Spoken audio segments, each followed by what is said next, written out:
Video game remakes and remasters have become a very popular trend in the gaming industry, and for good reason. They allow older games another chance in the spotlight and provide developers the opportunity to improve on the original games, with features such as modernized gameplay systems and new, expanded content. Arguably the most essential factor, remakes can also help older games find an appeal to new audiences who missed out on them the first time around. With this list in no ranked order, we'll be looking at 5 video games that are wholly deserving of the remake or remaster treatment for their own differing reasons.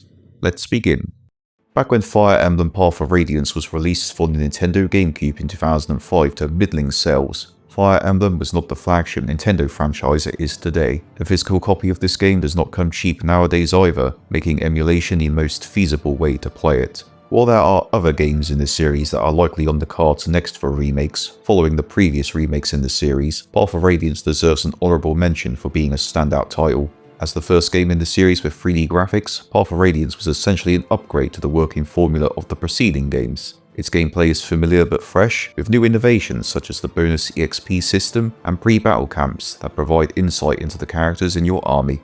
Another of the game's highlights is its excellently written and compelling story, which stands out in this series for how it tackles distinct themes such as discrimination between races and corruption among politicians. It was so ambitious, the developers had to make a sequel to fully realize their vision.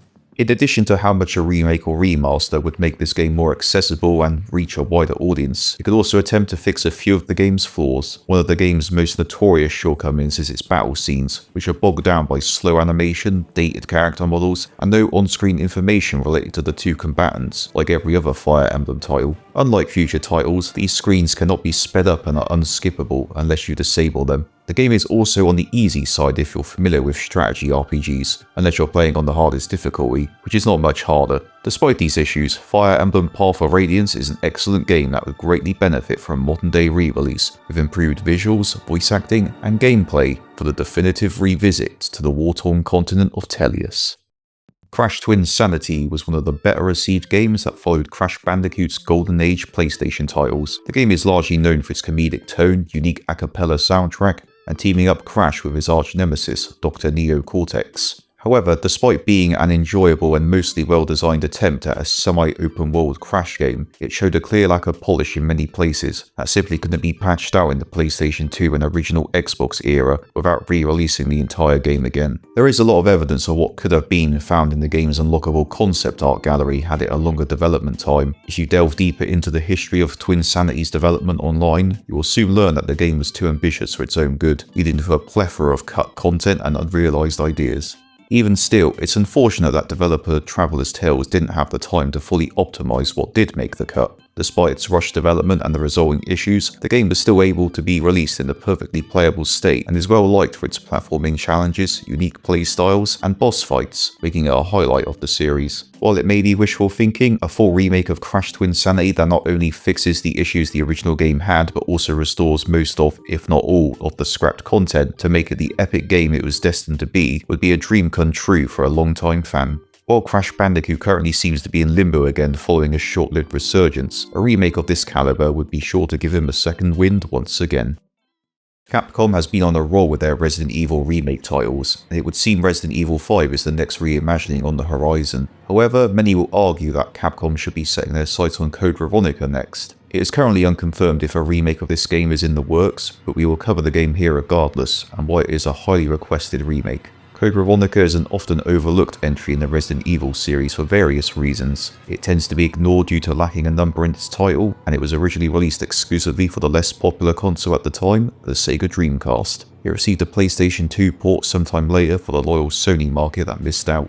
Game-wise, Code Veronica has some very questionable and poor game design, including excessive backtracking in a massive but empty environment, the chance to softlock yourself when you are forced to play as Chris Slater and are expected to carry over Claire's supplies to him, and frustrating placement of enemies. Fans are hoping to see a remake that fixes these issues, especially due to how important Code Veronica's story is to the Resident Evil lore, such as the reintroduction of series villain Albert Wesker and the Redfield siblings being reunited. The game's story is not without its ludicrous and laughable moments. I so want to enjoy this. Which a remake will almost certainly alter to fit the more serious tone of recent games. All in all, Code Veronica has a better designed and written game in its DNA, and a remake is required to make that a possibility. The last Final Fantasy game released for the Super Nintendo was a game on such a grand scale for its time. A full-fledged remake in the vein of Square Enix's recent Final Fantasy titles would be a highly daunting undertaking. Final Fantasy VI is already a game that could be regarded as a two-part adventure. The first half of the story is a linear adventure spanning the continent, following a diverse range of characters who are all brought together through circumstance to fight back against a tyrannical empire.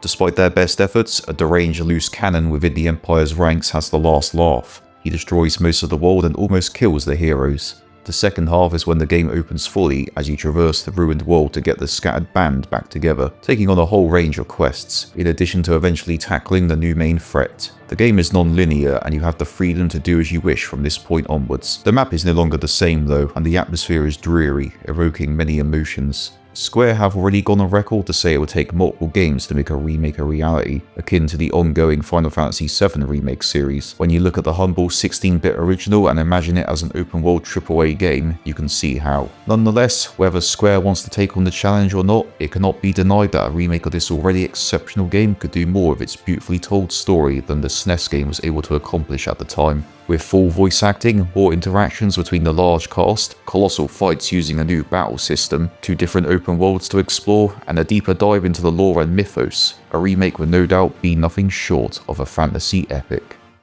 Rounding up this list is the first Silent Hill game, originally released for the PlayStation. The second game in this groundbreaking survival horror series has very recently received a remake due to its status as the fan favourite, with the first game unfortunately being left behind in the fog. As a PS1 game, Silent Hill 1 could be considered a game that would benefit more from the remake treatment for a graphical and gameplay overhaul. The game is still unsettling, creepy, and downright terrifying all these years later, especially when you as the player must run across the pitch-black streets of a town prowling with vicious monsters in the so-called other world. Just imagining how this would look and feel with modern graphics that bring out more details in the town of Silent Hill and its monsters is an exciting prospect. Even for the time, Silent Hill was somewhat ahead of the curve when it came to its horror-focused game design and scares. To see them adapt these aspects into a new game that takes full advantage of the advancements we've seen in gaming several generations later can induce pure terror for players everywhere, maybe even offering a completely different and new experience for veterans. This is a series that loves to mess with the psyche of players after all. The game's controls and combat, while still serviceable, are on the dated side by modern standards. An updated combat system that utilises the game's mixture of melee weapons and firearms, like the new remake, could bring out the full potential of Harry Mason's fun arsenal of weapons, and no longer make him feel clunky to control. Hopefully, we won't have to wait too long to visit this part of the town of Silent Hill once again. Thanks for watching. Are there any games you'd like to see remade that haven't seen remakes or remasters already? Let us know in the comments, and stay tuned to Smash Jump for more news and features from the gaming world.